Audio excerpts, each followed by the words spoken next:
Welcome to the WebMD Health Discovered podcast. I'm Dr. Neha Pathak, WebMD's Chief Physician Editor for Health and Lifestyle Medicine. Today, we're talking about the rise in colorectal cancer in younger adults, changes in the screening guidelines, and groundbreaking advancements in treatment. We'll address the most important questions.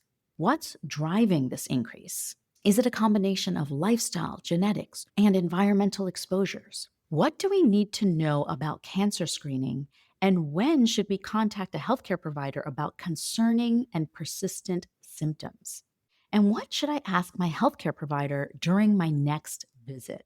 My guest today is at the forefront of this conversation and has made headlines for her groundbreaking clinical trial and its unprecedented results. Results which revolutionize treatment for early stage rectal cancer. We'll explore how this innovative approach can eliminate the need for surgery, chemotherapy, and radiation in certain patients and how this approach impacts quality of life. We'll talk about the unique challenges that younger patients with cancer face, why early detection matters now more than ever, and what gives us hope for the future of cancer treatment and survivorship. This is a conversation you don't want to miss. First, let me introduce my guest and friend, Dr. Andrea Sek. Dr. Sek is a physician scientist and medical oncologist specializing in the treatment of patients with gastrointestinal cancers, particularly colorectal cancer, appendiceal cancer, and bile duct cancer. She's the section head of colorectal cancer and also the founder and co-director of the Center for Young Onset Colorectal and Gastrointestinal Cancer at Memorial Sloan Kettering Cancer Center. This clinic, the first of its kind in the world, is dedicated solely to the specific needs of people under 50 who have colorectal or other GI cancers. This research and patient care center provides coordinated and holistic care that focuses on concerns including quality of life during and after treatment, preserving fertility, and the long-term effects of surviving cancer. Welcome to the WebMD Health Discovered podcast. Thank you so much for having me. I am so excited to have you here. Full disclosure, you were my resident when I was an intern. I imprinted on you in my medical training. So I am so excited to talk to you today. Likewise, it's so good to speak to you. Really exciting. In some ways, it's so prescient that you went into this field and started focusing on younger patients because just 20 or so years ago, when we were in training, you didn't see as much of this type of cancer in such young patients. And so we're hearing a lot in the news, in the clinic. As you know, my husband's a gastroenterologist. He's also sort of seeing in real time the rise of colorectal cancer, GI cancers in people younger than 50. So what are you seeing in terms of the numbers, the trends? What do we need to know? It's really alarming, actually. You know, they're definitely rising, right? We have the data and then we have our own experiences in clinic. And I mean, they just keep getting younger and younger, and we see higher and higher numbers. I would say, from month to month. And it's not just unique, right, to the East Coast. It's all over the US. It's actually all over the world. And we need to pay attention. We don't know why it's happening, so much so that it's changing the numbers, right? The average onset now is younger in the United States because of this. It's also changing a little bit in the landscape of colorectal cancer. Rectal cancer is increasing because the predominant rise in young adults is really due to rectal cancer incidence. So it's definitely happening. It's not that just like we remember the one or two, really young patients. It's that when I look at my new visit lists every week, everyone seems to be under 50. And all my colleagues around the world are seeing the same things.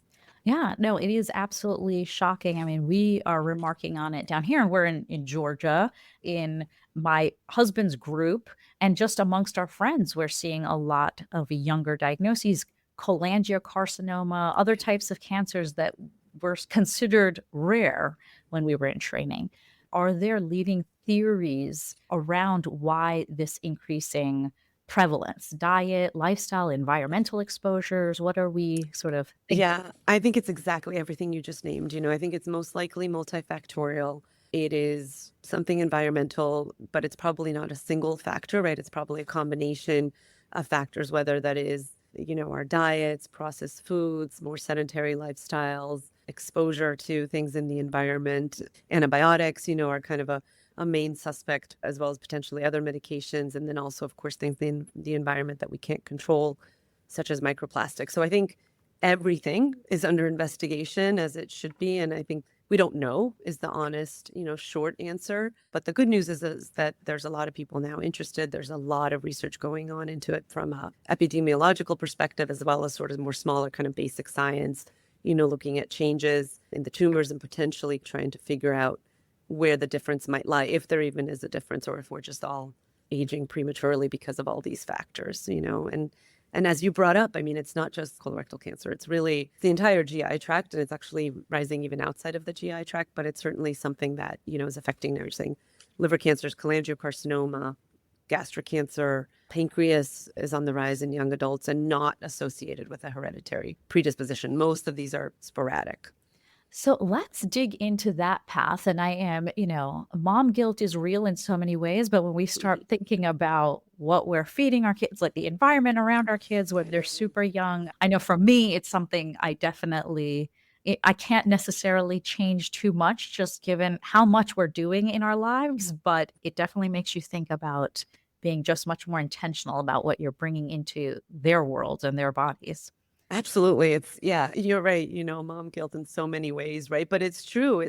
What are we feeding them? What are they eating off of? Are they using the microwave with a plastic container? We should have all glass containers, those types of things. And I mean, the problem is you can literally go crazy trying to kind of micromanage all of this. So I think for me, and I tell my patients the same thing. It's in moderation as best as you can do. Obviously, try to avoid the obvious kind of processed foods, high sugar, things like that, eat as healthy as possible. But if you think about it, you could say, okay, don't eat red meat because red meat, at least in older average onset individuals, is associated with colon cancer.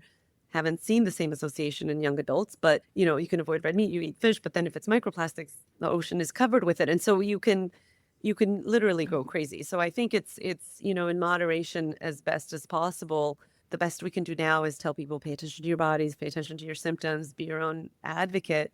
And then at the same time, I'm very confident and optimistic that our screening techniques are going to improve a lot, right? As I'm sure your husband talks about all the time. And I think we are going to eventually, have better screening for everyone, but hopefully at least we could kind of identify this group that's more at risk. But those are all, future things for now. But yeah, just as healthy as we can be, I guess, is my answer. Right. Now that's really helpful because what we try to do, especially for anyone that's listening, is to really think about what actions can we take without going crazy or without trying to boil the ocean. So I'd love to then dig into screening. So what do we know right now in terms of evidence-based screening practices? So at the moment, routine screening colonoscopies begin at the age of 45. Everyone is eligible, insurance covers it. It is highly recommended because we talk about early onset colorectal cancer, but the largest proportion of patients are still in that 40 to 50-year-old group. And so that is very much recommended. There are other screening modalities that, of course, one can do that are less invasive than a colonoscopy, stool tests, blood tests, et cetera. But they are not perfect. Usually they'll detect once the cancer is already formed. We don't catch that polyp that we can remove before it develops into a cancer. So we very much encourage screening colonoscopies at 45. And then, of course, if there is a family history or a hereditary predisposition, that's an entirely different set of recommendations. With a family history, we usually say 10 years younger. And then I think more importantly, really, is just, as I mentioned before, paying attention to your symptoms. If any change in GI symptoms persist for more than a few days, where you can't kind of chalk it up to a stomach bug, a gastroenteritis, or something like that, to get medical attention. And my husband's an internist, and he will tell me 9.9 times out of 10, maybe 9.99 times out of 10, it's nothing. But, it's definitely not something to ignore and just to have that checkup. So I think that's a really interesting because often I'm an internist as well. So in primary care, we're often battling people that might not be getting their screening colonoscopies when they're of age because of stigma or just fears around the whole process. But now we're seeing this concern of the opposite, where people might be having symptoms or red flags and they're younger than screening age. So at this point, it's not considered a screening test because you're having symptoms and red flags. So you've shared some of those. So changes in your bowel habits. Can you share a few others? And then you mentioned a few days. What time frame should we be thinking about really seeking medical attention and trying to get diagnostic testing done? So, in terms of symptoms, most tumors are located in the rectum, so at the end of the large bowel. Usually that's associated with bleeding, in the toilet on the tissue paper, often confused with hemorrhoids. Might be hemorrhoids, but it may not be. Constipation, pain with bowel movements, bloody bowel movements, unexplained weight loss, anemia can cause it. Usually, anemia is more seen with right-sided tumors where people bleed without knowing that they're bleeding because the stool is just liquid at that point. So it just kind of blends into the stool, the blood. So it's not really obvious. It could be constipation or diarrhea, so just a change of bowel symptoms. And usually we say this kind of vague few days. I would say anything that lasts 5 days, 7 days is typically not associated with a virus or like a bug, bacteria, E. coli, let's say in food or something like that, an infection. And so should require, I think, a workup, at least see the doc, get, some preliminary blood work, go over the symptoms to see if it's something that warrants further investigation, like a colonoscopy. That's right. That's really helpful. And now I'd love to shift us over to why I'm so excited to talk to you, which is your work. So, some of the good news of what we're seeing with the treatment and treatment options for patients with this type of cancer. So, your work made headlines. Can you share a little bit about what specific therapy, the immunotherapy that you were working on, and why it was such a major groundbreaking study?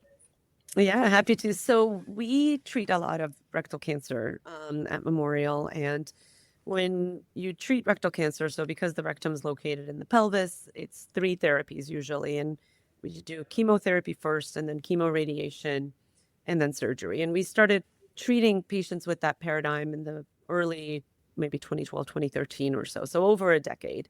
And when you start with chemotherapy first, many people have a really good response. The pain is gone. They can have bowel movements that are almost back to normal. So it's a really nice response to chemotherapy. And we actually noted that a group of our patients did not respond as well, or sort of their symptoms got better for a brief few days and then kind of returned. And when we looked at this, the patients had mismatch repair deficient or MSI high tumors.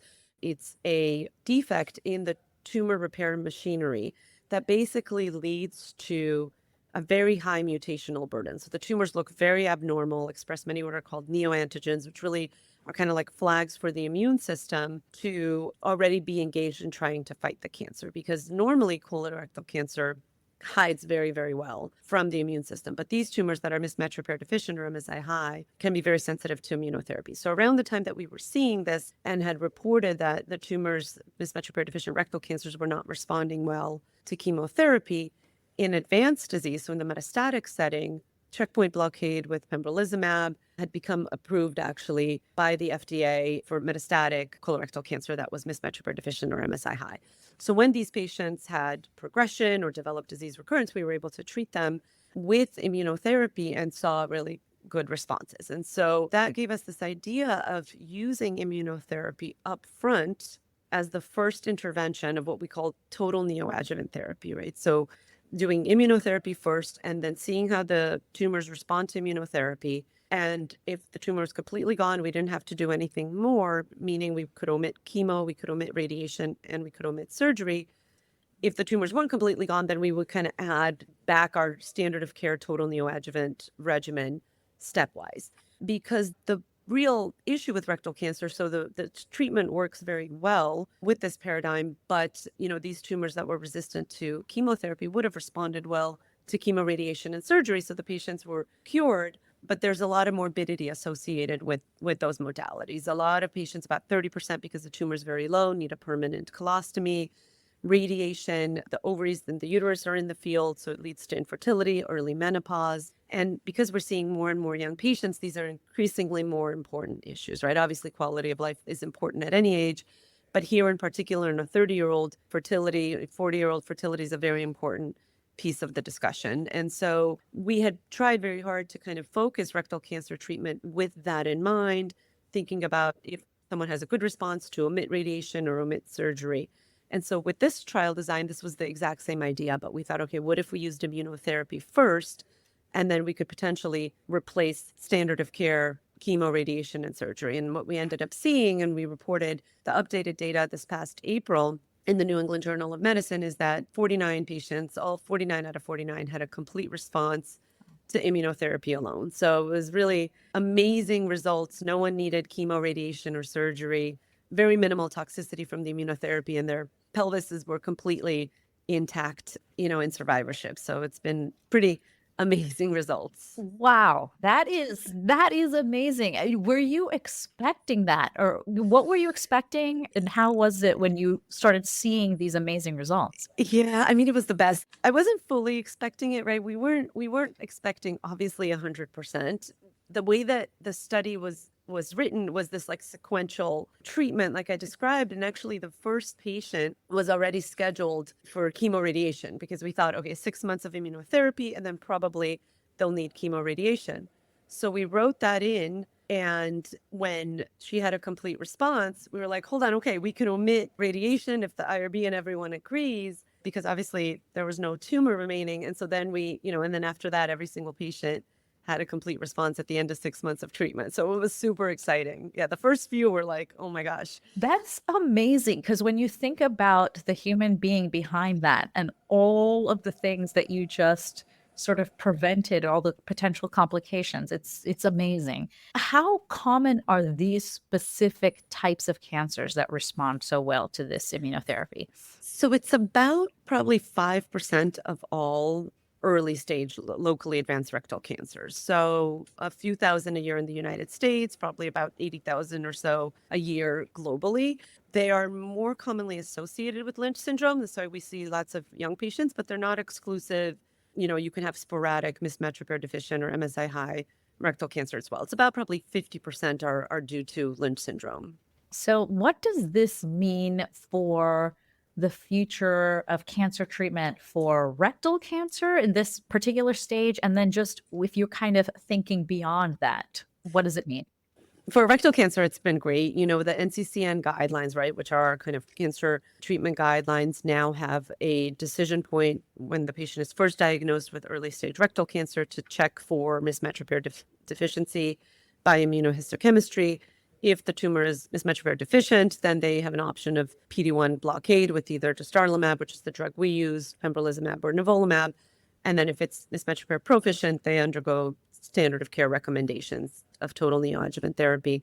For rectal cancer, currently there was a global study called AZURE-1, which has completed accrual and is now in the process of data analysis along with our study for FDA approval. So that is coming soon, I hope, and that will be very exciting. And also hopefully, extend to patients worldwide. And then we actually expanded our study of PD-1 blockade with dostarlimab to all solid tumors that were mismatch repair deficient. So patients with esophagus, stomach cancer, GYN cancers, GU, predominantly urothelial, as well as hepatobiliary, including cholangiocarcinoma. They had the same treatment paradigm of 6 months of dostarlimab, and then the opportunity of non-operative management. And in that group, it was about 65% of patients that also didn't need any other treatment modality. And some of these surgeries, you can imagine, are quite morbid. A total gastrectomy or, cholangiocarcinoma was unresectable because of the location. And so for that subgroup, we're continuing to enroll in the study. And then there are going to be focused studies for each disease type to hopefully get approval for neoadjuvant therapy with PD-1 blockade in those tumor types. Neoadjuvant therapy is therapy given before surgery, whether that's chemotherapy or chemoradiation or what we call targeted therapy or even immunotherapy. It's anything before the surgery. It's just amazing to see how rapidly this has been taken up into guidelines for rectal cancer. So the hope is that very similarly, this will happen for these other cancers as well and become part of the guidelines. Yeah, Oh, exactly. oh my And God. then our next goal is like, how can we do something like this in the other 95% of cancers that are not mismatch repair deficient? So that's our focus of our research now and our ongoing trials to kind of continue to improve on neoadjuvant therapy for early stage disease.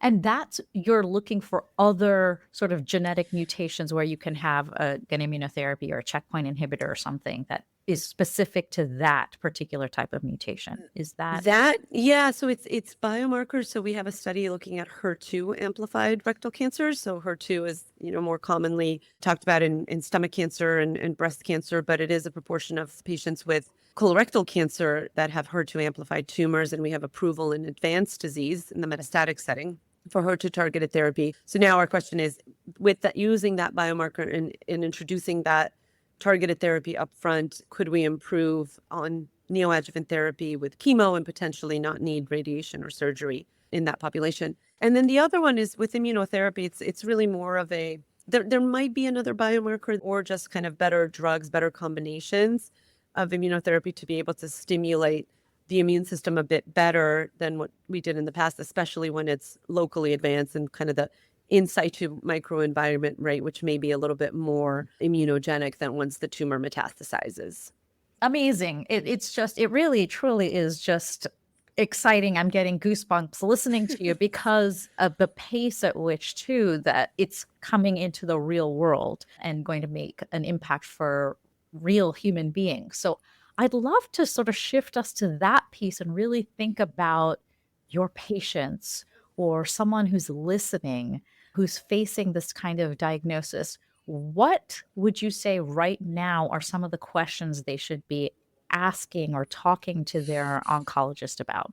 I think, most important is look at the tumor genetics. I think we are learning even beyond mismatch repair deficiency. It's super important to know what the genetic makeup of the tumor is and, what the different approaches to treatment might be, right? There's many, many trials, even in early stage disease, but especially I would say in advanced disease, that a member of the audience that is facing maybe metastatic colorectal cancer, another GI cancer, should think about, or at least ask the question, is there anything outside of the standard of care that may be an option for me? But off the bat, I think everyone should have tumor testing for genomic profile, at the very least immunohistochemistry for mismatch repair deficiency, because that really is a big decision point, sort of, do we do immunotherapy or do we do chemotherapy or combination or whatever the standard of care might be for that tumor type.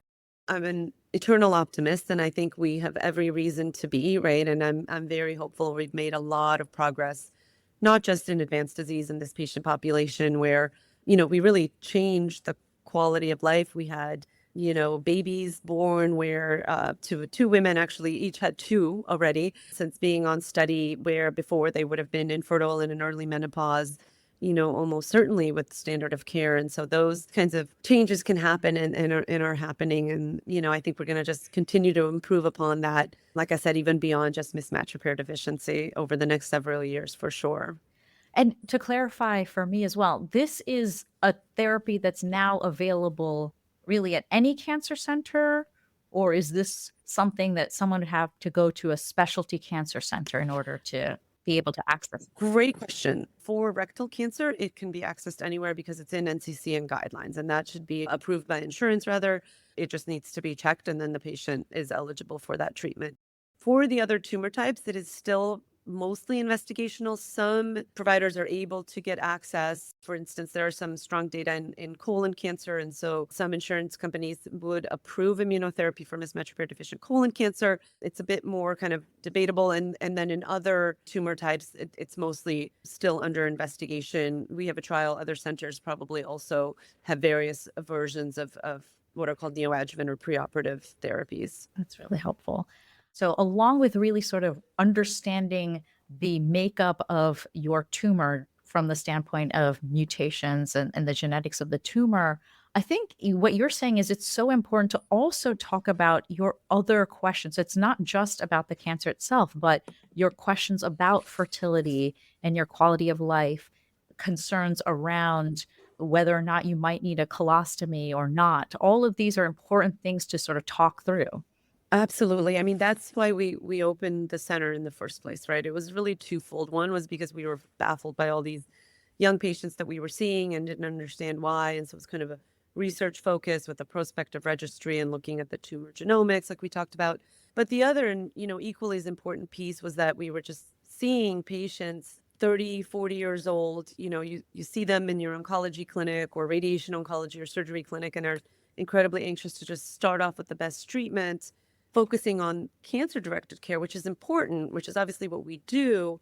But there's an entire patient, as I said, there's a whole, life that happens after their cancer treatment and hopefully after their cure that should be also paid attention to. And so really our focus was to bring all of the services that we had available, but were a bit scattered. And, you really had to think about kind of referring to bring them up front to treatment when they start and having those conversations in terms of is fertility important. We learned very quickly that even someone in their mid 40s, even someone with very advanced disease where we felt the odds of survival were unfortunately, low, wanted to have that conversation, wanted to think about maybe sperm banking so their partner could use it, wanted to think about egg harvesting and at least be empowered to have that conversation. And so that was a very important piece that we wanted to bring into early on into the discussion. Everyone meets with a social worker. Most of our patients want to know how to talk to their kids. Some people actually end up having caregiver counseling or just couples counseling or various ways to help them navigate through their illness. And then, of course, psychology, psychiatry, nutrition, and integrative medicine, and just really to help with the cancer fight, right? Because it's not just about the chemo, it's not just about the drugs, it's the mindset and the patients and the families and or caregivers' well-being.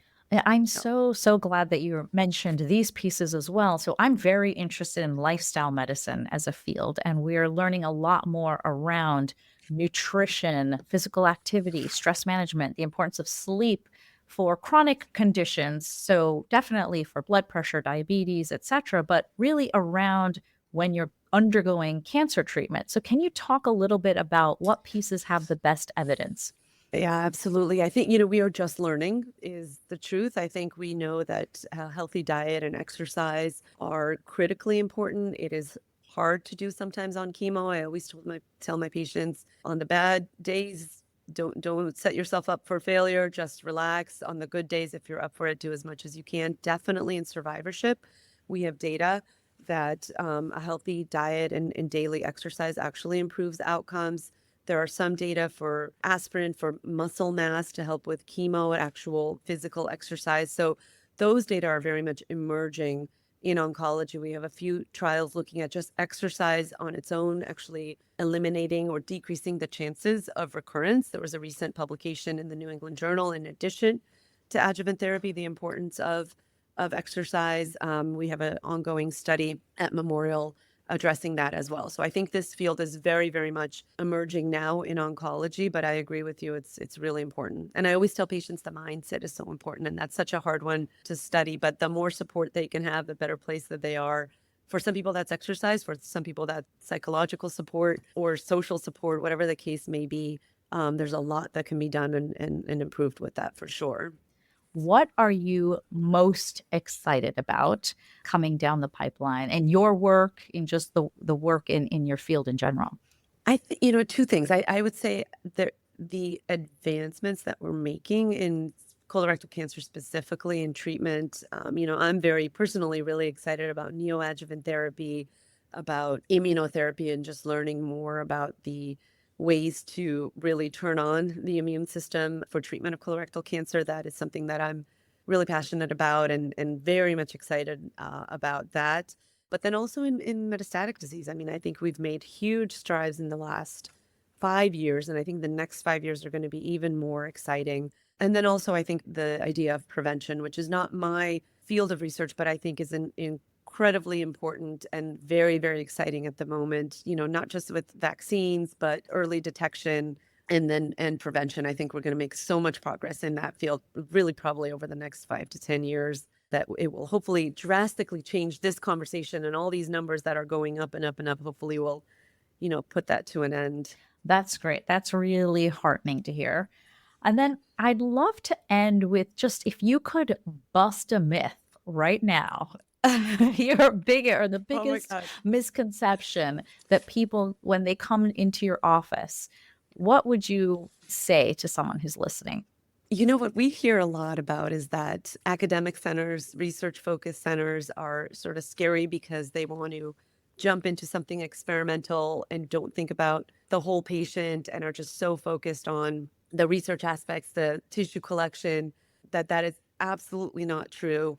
We very much pride ourselves on taking the absolute best care of the patient, the family, the caregivers, everything, in addition to doing research to kind of try to improve care for those individuals. So it's really not a scary place to go. We hear that a lot, and people don't, necessarily see us until much later on in their diagnosis, which is obviously, much harder to treat. So I think the earlier that patients can get to larger academic research centers, I honestly think the better. And I really want to, tell people that it's not a scary place. We're here to help. Thank you so much for joining us. My key takeaways from this discussion are that rates of younger onset colorectal and GI cancers are rising, not just in the US, but in what appears to be a global trend. The cause appears to be multifactorial, involving diet, lifestyle, environmental exposures, medication use, in particular antibiotics, and other yet unknown factors. The other key takeaway is don't wait and don't assume. Screening and symptom awareness are critical, especially if you have a family history. Routine colonoscopy screenings are now recommended at age 45 for average risk adults. Because many adults are diagnosed after symptoms appear, Dr. Sursek stressed the importance of consulting your healthcare provider if you notice persistent changes in bowel habits, rectal bleeding, unexplained weight loss, abdominal pain, or anemia, even if you're younger than 45. Groundbreaking research is being done in immunotherapy, which may, in some cases, eliminate the need for surgery, chemotherapy, and radiation in select patients. This makes us hopeful about what's to come, and it's important to ask your healthcare provider about all of these treatment options. As you've often heard me say on this podcast, a healthy lifestyle is key. That includes a healthy diet, regular exercise, and stress management. This discussion with Dr. Sursek was an important reminder that prevention, early detection, intervention, and biomarker driven treatment are the next major steps to identifying and managing cancer. To find out more information about Dr. Andrea Sek, make sure to check out our show notes. Thank you so much for listening. Please take a moment to follow, rate, and review this podcast on your favorite listening platform. If you'd like to send me an email about topics you're interested in or questions for future guests, please send me a note at webmdpodcast@webmd.net. This is Dr. Neha Pathak for the WebMD Health Discovered podcast.